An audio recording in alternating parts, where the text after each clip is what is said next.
Hello everyone Sitaram बधाईने केम छो बधा जो के मजामां जशो स्वागत छे बधानुं नवा विडियोमां अने आजे विडियो एडिट करवानो टाइम नथी मळ्यो तो मैं कीधुं लाव बधी कोमेंटना जवाब दई दऊं अने ए बाने आपणे बधा मळी पण लईए केम के 2 દિવસથી आ विडियो मूक्यो नथी એટલે પછી થયું કે લાવ અત્યારે નૈત્રી ગઈ છે મારા જેઠના ઘરે જમવા ઈને એને પપ્પા બે અત્યારે બપોરનો 1:30 વાગ્યો છે અને મારે હજી સવારના નિર્જળા જ છે અને આજે પણ મેં વ્લોગ ઉતાર્યો નથી કારણ કે ઉપર કચરા પોતા કર્યા નીચે કચરા પોતા કર્યા હજી કપડાની તો બાકી છે અને નાવા ધોવાની બાકી છે પહેલાં મેં કીધું છે ને કોમેન્ટના જવાબ દઈ દઉં પછી બપોરે કપડાને બપોર વચ્ચે બધું કરીશ અને આજે કંઈ વિડીયો ટૂંકમાં એડિટ કરવાનો ટાઈમ નથી મળ્યો તો કોમલબેન પરમાર કહે છે કે પાલકની જગ્યાએ દાડમનું જ્યુસ લઈએ તો ચાલે તો એમાં એવું છે કે પાલકનું જ્યુસ તો આપણે પહેલું વહેલું ગ્રીન જ્યુસ ડિટોક્સ જ્યુસ કહેવાય એ લેવાનું છે અને અત્યારે આપણે એમાં આમળા નાખીએ છીએ પણ પછી ઉનાળામાં આમળા નહીં આવે એટલે આપણે આમળાની જગ્યાએ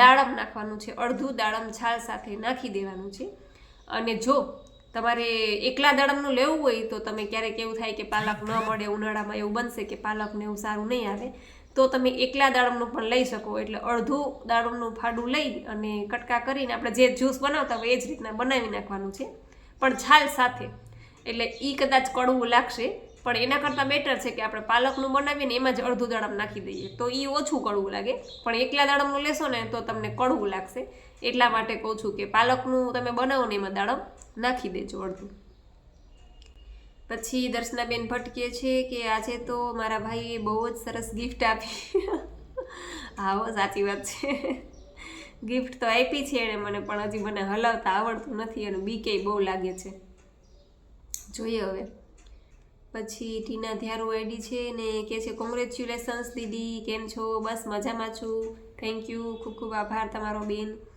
પછી મિનિપ્રા શિલ્પાબેન કહે છે કે વાહ જાગુબેન મસ્ત લાગો છો થેન્ક યુ બેન ખૂબ ખૂબ આભાર પછી અંજુબેન જોશી કે છે જય માતાજી જાગુબેન અંજુબેન આજે તમને મને કીધું તો હવે નિર્જળા કરીને પછી જ જ્યુસ પીને ગોળી પી લઈશ ઓકે ને આ પ્રોગ્રામ કરીએ તો બહુ ફાયદા થાય છે ને હા કેમ કે નિર્જળા છે ને એ બધા રોગની દવા નિર્જળા છે એક તો આપણે એનીમાં કર્યું એટલે જૂનો કચરો પડેલો છે આપણે એને સાફ કરીએ છીએ અને પછી આપણે નિર્જળા કરીએ છીએ એટલે નિર્જળા છે એ એમ કહું ને કે મોટામાં મોટું ઔષધ છે રોગને કાઢવા માટેનું નિર્જળા છે એનાથી ઉત્તમ લંઘનમ પરમ ઔષધમ કહેવામાં આવ્યું છે એને એટલે લંઘન એટલે કે નિર્જળા ન ખાવું કે ન પીવું એટલે નિર્જળા પાણીનું ટીપું પણ મોઢામાં ન નાખવું એટલે તમે એવું હોય તો તમે એમ કરજો કે શરૂઆતમાં જો તમારાથી 6 કલાકના ન થાય તો 3 કલાકથી શરૂઆત કરજો 3 કલાક કરી અને નિર્જળા પછી તમે જ્યુસ લઈ લેજો અને પછી તમે બીપીની ગોળી લઈ લેજો એટલે ધીમે ધીમે કરીને આદત પાડશો ને એટલે તમને કંઈ તકલીફે નહીં થાય અને બીપીમાં તો એમ કહે છે કે નોર્મલ બીપી ડાયાબિટીસ છે આ તો 1.5-2 મહિનામાં તો બીપીની ગોળીઓ પણ બંધ થઈ જાય છે પણ પ્રોપર કરવું પડે પછી તમે 30% કરો ને 70% ન કરો તો ફેર ન પડે 70% કરો ને 30% ચીટિંગ કરો ને તો ફેર પડે તો ચાલે પણ ટૂંકમાં શક્ય હોય ત્યાં સુધી વ્યવસ્થિત કરજો એટલે તમારી બીપીની ગોળી પણ બંધ થઈ જશે પછી કુસુમબેન કહે છે કે ગિફ્ટ તો સરસ આપી જાગૃતિબેન હા સાચી વાત છે થેન્ક યુ કુસુમબેન ખૂબ ખૂબ આભાર પછી ભાવેશભાઈ ઝાલાવાડિયા કહે છે જય સ્વામિનારાયણ પછી જ્યોત્સનાબેન પટેલ કહે છે બેન બહુ સરસ ગિફ્ટ આપી ભાઈ થેન્ક યુ બેન પછી કેરવીબેન શાહ કહે છે વાહ જાગુબેન નાઇસ ગિફ્ટ હવે ડ્રાઇવિંગ શીખી જાઓ એટલે જ્યાં જવું હોય ત્યાં જઈ શકો અનિલભાઈને થેન્ક્સ હા સાચી વાત છે ડ્રાઇવિંગ તો શીખવું છે પણ બીક લાગે છે આવડતું નથી હજી કાલ જ નેત્રીને લઈને ગાર્ડનમાં ગઈ હતી ને તો ફટકાડીને આવી રહી ગયું મા દીકરી બે અને આમ તો જો કે એની પહેલાં નેત્રીના પપ્પાએ મને સ્કૂટી લઈ દીધી હતી પહેલાં હું એવું કહેતી કે આ એક્ટિવા ને બધું મને છે ને વજનવાળું લાગે તો મને સ્કૂટી લઈ દો તો એને મને સ્કૂટી લઈ દીધી તો એ કેટલા વર્ષ હાય રાખી મેં ટૂંકમાં અને હલાવતી આમ રોડ પણ ટ્રાફિકમાં એમ મને ન આવડે તો કેટલા વર્ષ રાખીને પછી એ પાછી દઈ દીધી તો હવે એક્ટિવા લીધું જોઈએ હવે ભગવાન આવડે તો ઠીક ન કરીને પપ્પા હકાવશે વૈશાલીબેન પટેલ કહે છે કે આ સિસ્ટમથી મને પીરિયડ પ્રોબ્લેમ સોલ્વ થઈ ગયું છે તો થેન્ક યુ તો ખૂબ સરસ બેન, તમે કહો છો કે આ સિસ્ટમ કરવાથી તમને ફાયદો થયો છે અને પીરિયડ પ્રોબ્લેમ સોલ્વ થઈ ગયો છે. એટલે તમે વચ્ચે કોમેન્ટ કરી હતી કે તમને ટૂંકમાં પેટમાં દુખાવો થાય છે ને બ્લીડિંગ થાય છે ને બધું, એટલે આનાથી થઈ જ જાય. કોઈ પણ પ્રોબ્લેમ હોય ને, દવા એમ કહું ને કે દુખાવા કોઈ પણ હોય, રોગ કોઈ પણ હોય, ઈલાજ એક જ છે, એનડીએસ સિવાય ક્યાંય ઉદ્ધાર છે જ નહીં. અને મને પણ જો કે પ્રોબ્લેમ હતો, મેં તમને વાત કરી હતી કે પીરિયડમાં હું પણ અનરેગ્યુલર હતું મારું પણ, અને કાંઈ જ નક્કી ન હોય, 2-2 અઢી 3 મહિના થઈ જાય અને પછી એ દુખાવો અસહ્ય થાય પેટમાં. પણ અત્યારે મારું પણ બહુ સરસ વ્યવસ્થિત થઈ ગયું છે. 30 દિવસની સાયકલ મારી ફિક્સ થઈ ગઈ છે અને એટલી મજા આવે છે ને કે વાત જવા દો. એટલે આ સિસ્ટમથી ફાયદા ને ફાયદા જ છે, નુકસાન કોઈ છે જ નહીં અને મજા જ આવે છે. તો ખૂબ ખૂબ અભિનંદન બેન. પછી શીતલબેન પરમાર કહે છે, હાય જાગુબેન, જય શ્રી કૃષ્ણ. એક વાત કહું, બીપીની ગોળી એના ટાઈમે જ લેવી પડે, નહીં તો ચક્કર આવે અને પડી જાય અથવા તો લકવા થઈ જાય. પણ શીતલબેન, જ્યાં સુધી મને ખબર છે, જ્યાં સુધી મને ખ્યાલ છે, અનેક અનુભવો મેં તો આના સાંભળ્યા છે. તો એમાં તો એવું છે કે બીપી તો સામાન્ય છે. આ લોકો બીપીને ડાયાબિટીસને સામાન્ય કહે છે, કેમ કે બધા રોગનું જળ છે એ આપણું આંતરડું જ છે. એટલે એનીમાં થાય પ્રોપર, અને પ્રોપર નિર્જળા થાય એટલે આપણું આંતરડું ક્લીન થાય છે. અંદરથી આપણા બધા ઓર્ગન છે, આપણા બોડી ડિટોક્સ થાય છે. અને તમને કોઈ પણ રોગ હોય, ઇવન કેન્સર પણ કેમ નથી, કેન્સર પણ ક્યોર થાય છે. પણ વ્યવસ્થિત કરવું પડે, સ્ટ્રિક્ટલી કરવું પડે. એમાં પછી તમે એમ કહો કે હાલો હું 50% કરું ને 50% ન કરું તો ન હાલે. એટલે બધી જ ગોળીઓ બંધ થઈ જાય છે. અમુક લોકો તો દિવસની કેટલી ગોળીઓ ખાતા હોય, અમુક આટલી ગોળીઓ ખાતા હોય, જમવા કરતાં ગોળીઓ વધારે હોય, એવા લોકોની ગોળીઓ પણ બંધ થઈ ગઈ છે. પ્રોપર કર્યું છે એ લોકોએ. તો એટલો બીપીમાં એટલો કોઈ વાંધો ન આવે, કેમ કે હું એમ કહું છું એ બેનને કે હાલો તમે 3 કલાકથી સ્ટાર્ટ કરો, 3 કલાક પછી જ્યુસ લઈ લો અને પછી બીપીની ગોળી લઈ લો, પછી ભૂખ લાગે તો ફ્રૂટ ખાઈ લો, સલાડ ખાઈ લો, નાળિયેર પાણી, આ છે તે છે બધું આખો દિવસ લીધા કરો. અને રાત્રે 30% જમવાનું. અનાજ છે એ પેટમાં 30% જ નાખો, એથી વધારે ન નાખો, કેમ કે એ નુકસાન જ કરે છે. અનાજ છે એ નુકસાન જ કરે છે. અને હા, તમને પણ એ જ કંઈક પ્રોબ્લેમ હતો ને, માથાનો વર્ષો જૂનો દુખાવો હતો, તો તમે કેમ આ સિસ્ટમ કરી તો તમને ફેર પડી ગયો છે. તમે ટૂંકમાં કહેતા હતા, ફોન આવ્યો હતો તમારો કે કેટલી દવા કરી, 1.5 થી 2 લાખ રૂપિયા તમે પણ બગાડ્યા હતા, એવું મને યાદ છે. આછું યાદ આવે છે. ઘણા દિવસ પહેલાં તમારો ફોન આવ્યો હતો. પણ માથાના દુખાવામાં તમને ફેર નહોતો પડતો. પણ આ સિસ્ટમ કર્યા પછી તમને માથાનો દુખાવો જતો રહ્યો ટૂંકમાં એમ. અને ચાય તમે તો એટલી બધી પીતા કે ન પૂછો વાત. હવે ચાય તમારી ઓછી થઈ ગઈ છે. એટલે ટૂંકમાં સિસ્ટમ વ્યવસ્થિત પ્રોપર ફોલો કરીએ એટલે બીપીની ગોળી પણ આ બેનની બંધ થઈ જાય. એટલે ટૂંકમાં જેટલો પણ મારો અનુભવ છે, એક્સપિરિયન્સ છે, એના આધારે હું કહી શકું છું. છતાં પણ જો એ બેનને ગોળી લેવી હોય સવારમાં તો મને વાંધો નથી. પણ સવારમાં ખાલી ગોળી નાખી અને આપણે જે નિર્જળા 6 કલાકનો જે આપણે બેનિફિટ મળે છે એ ખાલી ગોળી નાખ્યા પછી ન મળે. એટલા માટે કહું છું કે 3 કલાક 4 કલાક જાય પછી તો આદત પડી જશે. 6 કલાક પછી એને કાંઈ નહીં થાય, પછી તો ધીમે ધીમે કદાચ ગોળી પણ બંધ થઈ જાય બેનની. એટલે એવું છે. પછી નીતાબેન ગોપાણી કહે છે, congratulations Didi, new Activa. Thank you. પણ નવું નથી, જૂનું છે. આમ કન્ડિશન બહુ સારી છે અને આમ નવા જેવું છે. એના પપ્પાના દોસ્તારનું જ છે ટૂંકમાં. એટલે કહેતા હતા કે મને 2-4 જણાને બતાવ્યું એટલે કીધું કે ના બહુ સારું છે, ગાડી બહુ સરસ છે.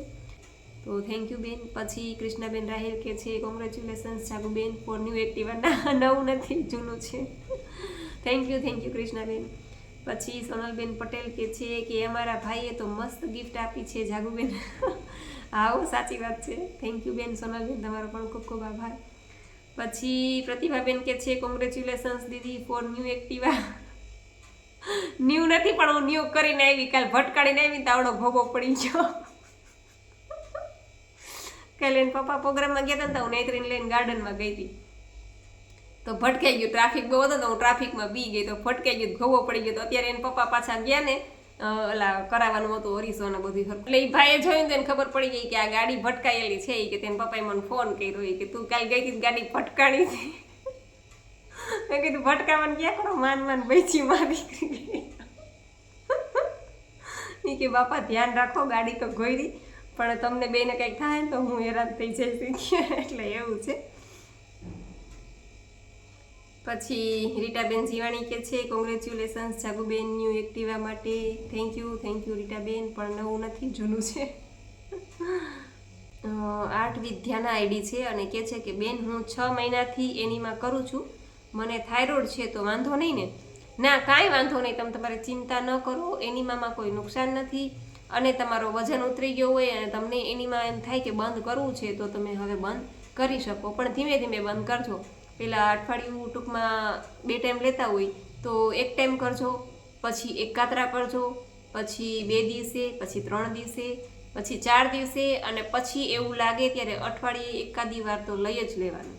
એવું લાગે તમને કે પેટમાં ગડબડ છે કે અપચો છે કે કંઈ વધારાનું ખવાઈ ગયું છે તો અઠવાડિયે એકવાર એનીમાં સરખું કરી લેજો ટૂંકમાં. અને ગ્રીન જ્યુસ છે એનાથી પણ તમારું કામ ચાલશે, કારણ કે તમારે ગ્રીન જ્યુસ એમાં તમે આમળા અને બધું નાખી દો દાડમને, એટલે પેટ સાફ થઈ જ જાય ટૂંકમાં.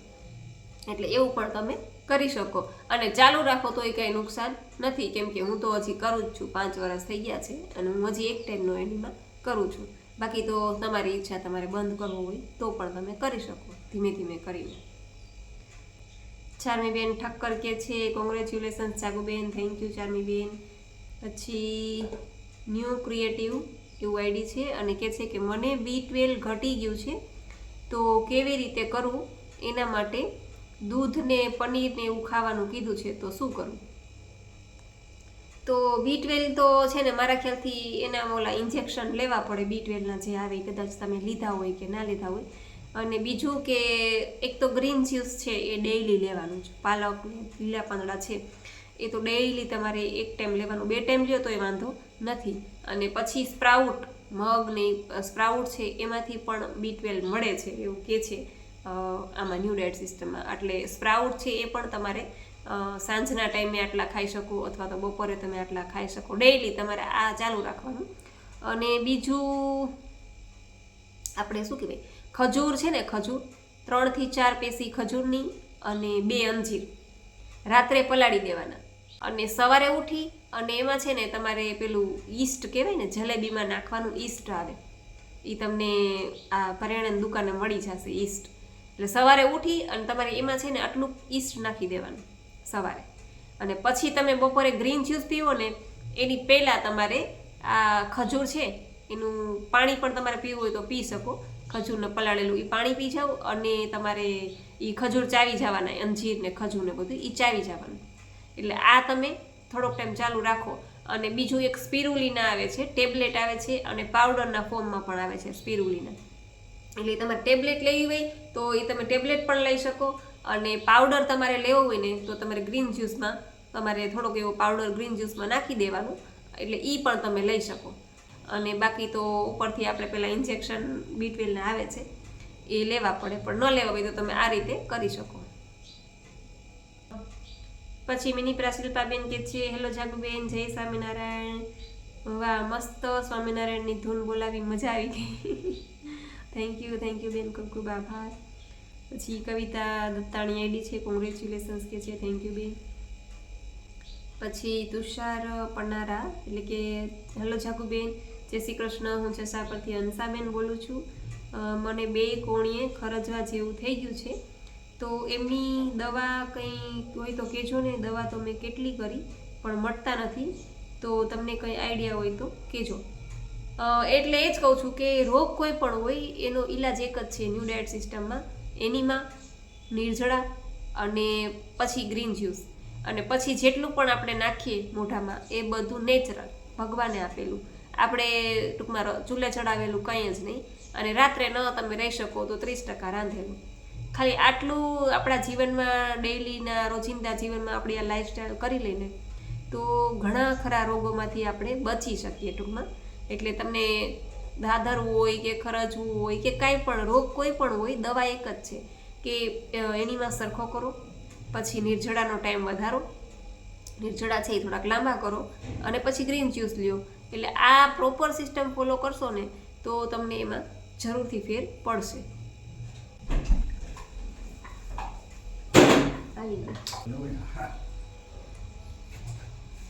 પછી સરલાબેન પટેલ કે છે જય સીતારામ બેન, મારી મોટી બેન આ સિસ્ટમ કરે છે પણ એને ક્યારેક ચક્કર આવે છે તો એ તમારા વિડીયો રોજ જોવે છે પણ કોમેન્ટ કરતા નથી આવડતું અને બીપીની દવા ચાલુ છે. અચ્છા ઓકે, કાંઈ વાંધો નહીં. તો ટૂંકમાં એને કહેજો કે નિર્જળા છે એ 3 કલાકના 2 કલાક 3 કલાકના કરી અને પછી ગ્રીન જ્યુસ લઈ લે અને પછી બીપીની ગોળી લઈ લે ટૂંકમાં, જો ચક્કર ને એવું આવતું હોય તો. અને રાત્રે પણ વ્યવસ્થિત જમી લે. રાત્રે જે 30% 40% જમતા હોય તો રાત્રે થોડોક ટાઈમ વ્યવસ્થિત જમી લે, પછી ફરી પાછા ધીમે ધીમે નિર્જળાનો ટાઈમ વધારવાનો, ધીમે ધીમે કરી અને 3 કલાકમાંથી 4 કલાક, 4 કલાકમાંથી 5 કલાક, 5 કલાકમાંથી 6 કલાક એવી રીતે કરશે તો એને ફાયદો થશે અને રાત્રે વ્યવસ્થિત જમી લેશે એટલે નબળાઈ જેવું પણ નહીં લાગે. પછી ધ્રુતિબેન ત્રિવેદી કે છે કોંગ્રેચ્યુલેશન્સ દીદી, થેન્ક યુ. પછી પટેલ ગાયત્રી, જય સ્વામિનારાયણ, કોંગ્રેચ્યુલેશન્સ સાગુબેન, થેન્ક યુ બેન, ખૂબ ખૂબ આભાર. બસ તો આ સાથે જ વિડીયો પૂરો કરું છું. તમને વિડીયો કેવો લાગ્યો એ જરૂરથી કહેજો, લાઈક કરજો, શેર કરજો અને ચેનલમાં પહેલી વાર હોય તો ચેનલને સબસ્ક્રાઈબ કરી લેજો. તો મળશું પાછા કાલે નવા વિડીયો સાથે. ત્યાં સુધી આવજો. જય સિયારામ, જય રામજી કી.